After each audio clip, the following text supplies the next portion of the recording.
Hi guys, palipalitan natin ngayong araw ang ating ah, oil seal ng ating front shock ng sniper. So yan guys, binaklas ko na siya. So ito na siya. Ginagawa ko na, and then ang nangyari kasi guys, ito yung kanyang oil seal ay mayroon ng butas, kaya naglalabas yung mga langis doon sa pinakataas ng ating outer tube. Sumasabog sumasabog yung mga langis dito.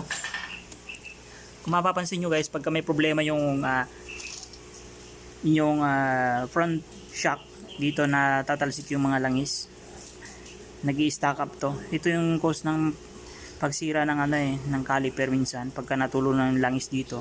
Ito kasi pagkakatagal ng umiinit to lalo na pagka kumakapit na siya, umiinit pagka may langis nainit, dumidikit dun sa disc ng ating front shock.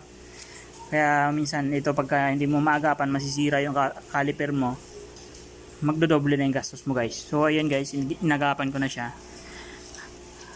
Papalitan natin siya ng mga oil seal at saka dust seal.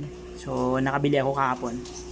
So yung mga pork oil na gagamitin natin guys ay ayan, Petron pork oil. So ayan guys, ito lang yung gagamitin ko. Fit ko lang siya dito, and then binaklas ko yun. Ang diskarte dyan guys, sa pagbaklas nito guys, lalo na yung mahirapan kayo sa pagbaklas nito, gamitan nyo siya ng GI wire. So yung GI wire yung pinatwist ko dito para may push ko pababa yung lock dito. So yan, DIY lang yan, tips.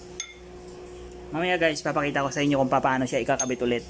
Lilinisin ko muna. And yan, medyo may mga ano pa yun sa loob So lilinisin ko muna guys.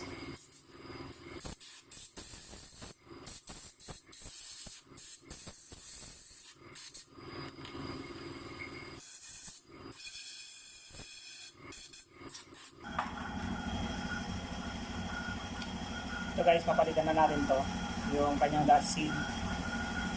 Tapos yan, kung makikita nyo, sobrang itim na.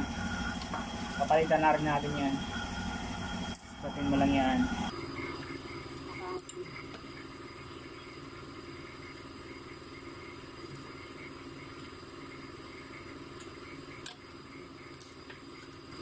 Yung mga luma niya guys, meron na yung mga kanal yung gilid, kaya lumalabas na yung langis. Hindi niya na nasisid na maayos. Papalitan na natin ito mga to. Hindi papalit natin guys ito.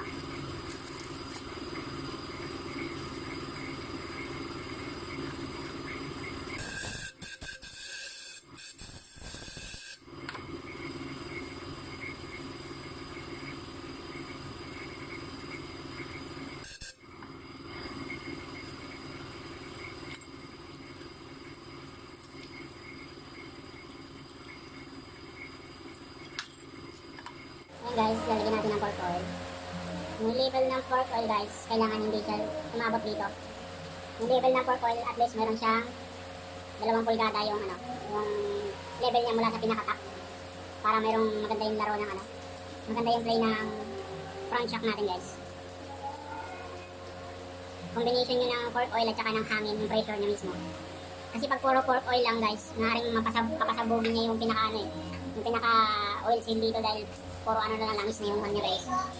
Kaya yung tamang pagkano nito guys, pag lalagay ng pork oil, combination ng hangin at saka ng langis, para maganda yung play niya.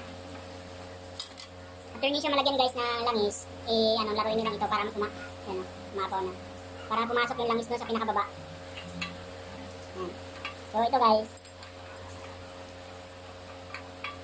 guys, yung langis ito hanggang dito. So, yan, sakto lang yan, para yung play niya okay na. Sa pagbalik naman yan guys, ganito. Yung tips nyan guys, sa pagbalik nito, dahil nilagyan nyo siya ng GI wire, siya yung nag-i-click doon para ma-press yung yung pinaka-lock. Yan po yung gagawin nyo guys, tusok nyo yan. Ayan, yan sa mga walang mga machine. So ito, napaka-basic lang to. Yan. Yan, tusok nyo ganyan, tapos balik nyo yung lock. Yan. So, yan guys, okay na. Ganyan lang siya guys. So, yung technique dyan, DIY ito na GI wire, para at least hindi siya tatalsik, hindi bibitaw yung kasi malakas yung pressure ng spring dito Pagka tinamaan ka nito, pag bumitaw yung lock dito, may posibleng tatamaan ka ng pinaka-lock nito sa ibabaw. So ito yung technique guys. I hope makatulong sa inyo guys sa mga gusto mag self DIY, no? Yung sa mga gusto magsariling gawa, magpapalit ng fork oil nyo, ng langis nitong front shock natin. So ito guys, tip yan guys para sa mga gusto mag DIY. So ito guys yung play nyo. Yan o. Hindi siya basta-basta nagbabounce. Sakto lang yung balik niya. Hindi masyadong malakas yung pressure ko balik. Kasi combination ng hangin at langis. So dapat naka-level yan siya. Yung at least 1 or 2 na inches mula dito sa pinaka-top niya. So I hope may matutunan kayo guys, konting tips para sa mga nag-DIY dyan. At least makakabawas din kung ano, kasi mas mahal din kasi magpapalit nito sa mga ano eh. Lalo na yung mga nagagamit ng mga machine, yung para mag-press dito. Medyo may kamahalan yun. At least may marunong na matutunan yung mga tips na ganito. Kayo na lang yung gagawa guys. So bye bye!